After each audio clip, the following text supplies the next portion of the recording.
Good morning students. आज जो मैं आपको पढ़ाने जा रही हूँ उस विषय का नाम है मानव विकास एवं पारिवारिक संबंध, मतलब human development and family relation. जैसा कि नाम से ही जाहिर है, ह्यूमन डेवलपमेंट। ह्यूमन डेवलपमेंट्स मानव का विकास।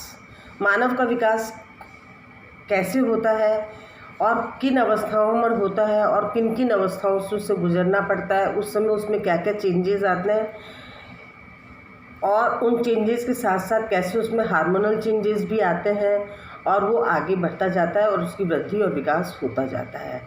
ये तो अपना हुआ बाल विकास। और दूसरा है फैमिली रिलेशनशिप।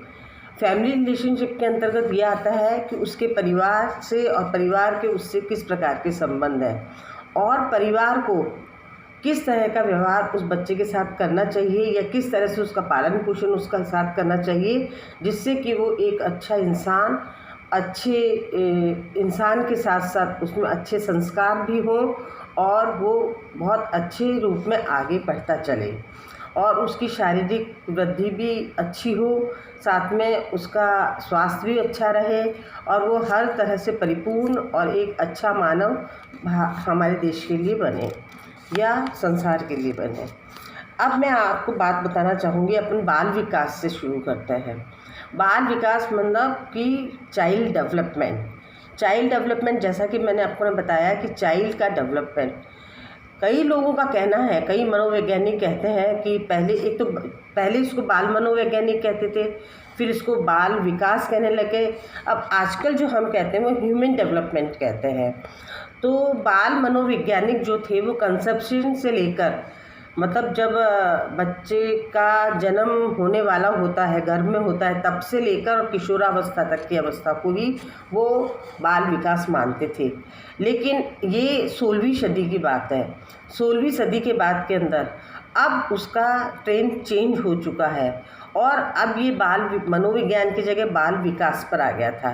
लेकिन बाल विकास को भी अब चेंज करके ह्यूमन डेवलपमेंट कर दिया, क्योंकि ऐसा कहा जाता है कि बालक जो होता है एक मिनिएचर एडल्ट होता है, मतलब एक छोटा बच्चा, मतलब छोटा व्यक्ति होता है जिसकी की वृद्धि और विकास के साथ साथ वो बड़ा होता चला जाता है। अब वृद्धि और विकास क्या होते हैं ये मैं बाद में बताऊंगी। पहले मैं आपको लिखवा देती हूँ कि बाल विकास की या ह्यूमन डेवलपमेंट की, आप तो मानव विकास ही लिखिएगा, कि परिभाषा क्या होती है। और इसकी परिभाषा अलग अलग मनोवैज्ञानिकों ने, बाल विकास में रिसर्च कर रहे लोगों ने अलग अलग तरह से दी, जिसमें कि बहुत फेमस है एक E.B. हरलॉक। इसने बाल विकास के संदर्भ में अपने विचार कुछ प्रकार व्यक्त किए हैं। उन्होंने जो डेफिनेशन दी है वो मैं आपको हिंदी में लिखवाती हूँ कि आप एक बात का हमेशा ध्यान रखिएगा, जब भी कोई परिभाषा लिखें वो शब्द टू शब्द होनी चाहिए। शब्द टू शब्द इसलिए होनी चाहिए कि परिभाषा किसी और के द्वारा दी गई है और वो हमेशा इन्वर्टेड कॉमास में दी जाती है। जब आप शुरू करें तब इन्वर्टेड कॉमा लगाएं और जब आप बंद करें तब इन्वर्टेड कॉमा लगाएं और वर्ड टू वर्ड सेम वैसे ही आप याद रखें। तो हरलॉक के अनुसार बाल विकास की परिभाषा है या ह्यूमन डेवलपमेंट मानव विकास की परिभाषा है कि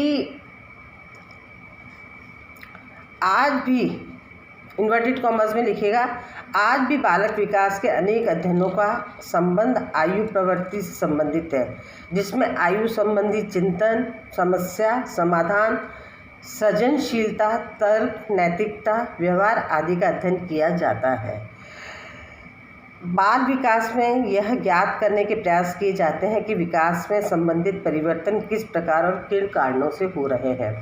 मतलब ये हुआ कि शुरू से लेकर और अंत तक उसमें क्या परिवर्तन आ रहे हैं, आयु प्रवर्तनशील समाधान, कोई अगर परेशानी हो तो, और उसका जिज्ञासा, सृजनशीलता, नैतिकता, व्यवहार आदि, इनका अध्ययन किया जाता है। दूसरा है एक डेफिनेशन मुसैन के साथियों के अनुसार, वो भी इन्वर्टेड कॉमर्स में लिखिए, आज मानव विकास के मुख्यतः बालक के रूप में व्यवहार, रुचियों और लक्ष्यों में होने वाले इन विशिष्ट परिवर्तनों की खोज पर एक बल दिया जाता है। जो इसके विकासात्मक अवस्था से दूसरी विकासात्मक में पदार्पण करते समय होते हैं। साथ ही बाल विकास में यह खोज करने का भी प्रयास किया जाता है कि यह परिवर्तन कब होते हैं, इसके क्या कारण है, वह व्यक्तिगत है या सार्वभौमिक है।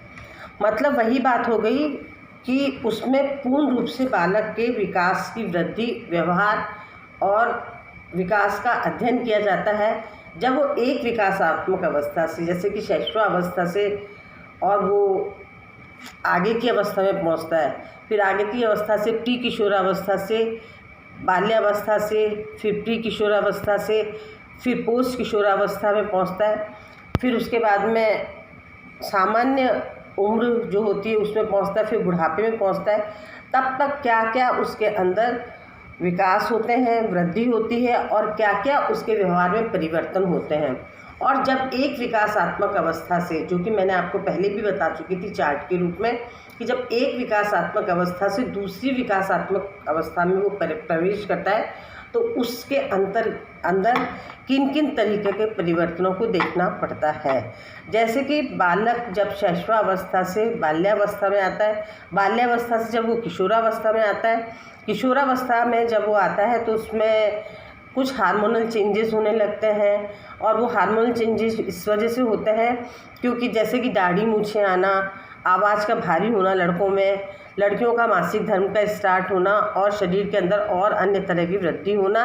साथ ही इस अवस्था को स्टॉर्म एंड स्ट्रेस का पीरियड भी बोला जाता है, क्योंकि हार्मोनल चेंजेस के साथ साथ कई उसमें इतने ज़्यादा परिवर्तन आते हैं, जैसे ऑपोजिट सेक्स के प्रति अट्रैक्शन होना, ये एक भयंकर चीज़ होती है। दूसरा होता है जो कि पॉजिटिव साइड होता है कि अपने करियर को लेके चिंतित होना, और वही दोनों टाइम एकदम से क्लैश करते हैं कि एक तरफ तो वो चाहता है कि मैं घर से ज़्यादा बाहर घूमूं, और एक तरफ वो चाहता है कि मैं ज़्यादा पढ़ाई करके अपना करियर बनाऊं।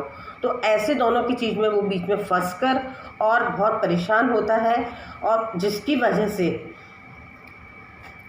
अब परिवार का यहाँ पे रोल बहुत महत्वपूर्ण होता है कि परिवार उसको पहले जैसे डांटते थे, फटकारते थे, उसको छेड़ते थे, मारते थे, लेकिन परिवार का दायित्व ये हो जाता है इस समय, इसीलिए इसको बाल विकास एवं पारिवारिक संबंध कहा गया है, क्योंकि इसमें परिवार का बहुत बड़ा महत्वपूर्ण रोल होता है कि परिवार के लोग उसको बहुत प्यार से, समझदारी से और बहुत पेशेंस के साथ में उस बच्चे के वृद्धि और विकास में, उसके जब हार्मोनल चेंजेस हो रहे हैं और एक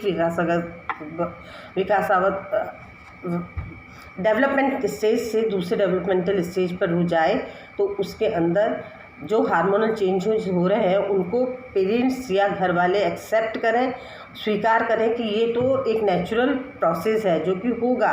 तो ऐसे में उसको स्वीकार करते हुए बड़े प्यार से समझाकर, उसको गाइड करके और किसी तरह आगे बढ़ें। अब यही है कि ये इस तरह की डेफिनेशन हो गई है।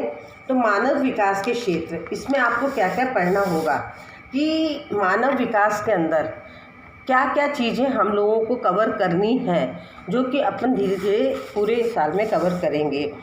सबसे पहले तो होता है कि शारीरिक विकास। शारीरिक विकास के अंदर पढ़ेंगे, इसमें ग्रोथ एंड डेवलपमेंट होता है। शारीरिक विकास जैसे लंबाई बढ़ना, चौड़ाई बढ़ना, और भी आवाज़ है वो क्लैरिटी होना, फाइनल मसल्स का डेवलप होना, और भी कई जो प्रोसेस हैं वो इसमें होते हैं। दूसरा होता है मेंटल डेवलपमेंट, मानसिक विकास, कि मानसिक विकास धीरे धीरे किस प्रकार से आगे बढ़ता है। फिर होता है बौद्धिक विकास, ज्ञानात्मक विकास कहते हैं उसे, या इंटेलेक्चुअल डेवलपमेंट। इंटेलेक्चुअल डेवलपमेंट की जैसे जैसे वो पढ़ाई करता है या नई नई दुनिया देखता है, नई नई चीज़ें सीखता है, वो इसके अंतर्गत आते हैं। तीसरा होता है कि मोटर डेवलपमेंट या क्रियात्मक या गामक विकास। मोटर डेवलपमेंट जनरली बच्चों के अंदर मेनली हम पढ़ते हैं, क्योंकि मोटर डेवलपमेंट में आपने देखा होगा कि कई बार बच्चे बहुत ज़्यादा, छोटे बच्चे जो कि बैठना सीखते हैं, वो बहुत कलरफुल चीज़ों की तरफ अट्रैक्ट होते हैं।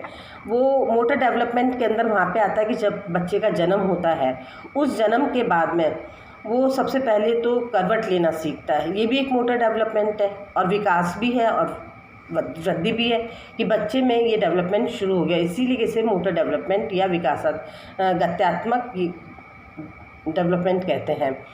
फिर धीरे धीरे वो करवट बदल के और अपनी कोशिश से वो बैठना सीखता है।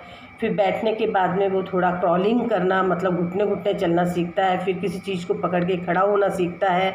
उसके सामने बहुत सारी चीज़ें डाल दी जाए, जिसमें कि कुछ चीज़ें कलर है, तो वो एक बार में सारी चीज़ें उठा लेता है, क्योंकि उसकी जो मसल्स होती हैं या फाइनर मसल्स होती हैं वो इतनी डेवलप नहीं होती कि वो पर्टिकुलर एक चीज़ को इस तरह से उठा सके।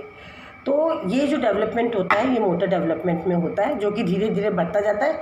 और आप देखिए जैसे जैसे उस बच्चे की उम्र बढ़ती जाती है वैसे वैसे वो पर्टिकुलर उसी चीज़ को उठाता है जो उसे चाहिए होती है। उसके बाद में होता है नैतिक व चारित्रिक विकास, moral and character development. Moral and character development ये एक अच्छे संस्कार देने के लिए होते हैं, ये भी अपन आगे पढ़ेंगे। फिर होता है डेवलपमेंट ऑफ डिसिप्लिन।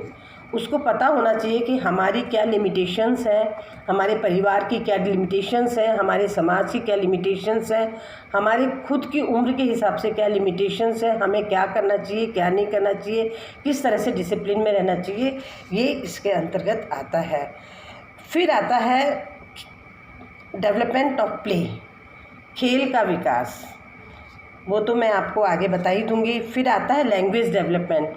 पहले बच्चा बोल नहीं पाता, धीरे धीरे वो बोलना शुरू करता है, तो उसकी बेबी लैंग्वेज होती है। बेबी लैंग्वेज में वो हम माता पिता जो उसको जन्म देते हैं या जो उसके साथ रहते हैं वो तो समझ जाते हैं, लेकिन हम नहीं समझ पाते। और फिर धीरे धीरे वो इशारों में बात करना शुरू करता है और अपनी बेबी लैंग्वेज बोलता है। फिर धीरे धीरे धीरे धीरे करके वो भाषा का प्रयोग करना शुरू करता है। उसमें भी परिवार की बहुत महत्वपूर्ण रोल होता है। फिर है कॉग्निटिव डेवलपमेंट, संज्ञात्मक विकास। संज्ञात्मक विकास में भी यही होता है कि उसको किस किस प्रकार से आगे बढ़ना है।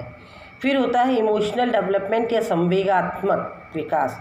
जैसा कि आप लोग कहते हैं कि अरे वो तो बहुत इमोशनल है, लेकिन बाल विकास के अंतर्गत इसको इमोशनल वर्ड को एक अलग रूप में लिया गया है। इमोशंस जैसे दो तरह के होते हैं, पॉजिटिव नेगेटिव। पॉजिटिव के अंदर इमोशंस हर व्यक्ति के अंदर होता है, आप ये मत मानिए कि किसी में नहीं होता, किसी में कुछ ज़्यादा होता है किसी में कम होता है।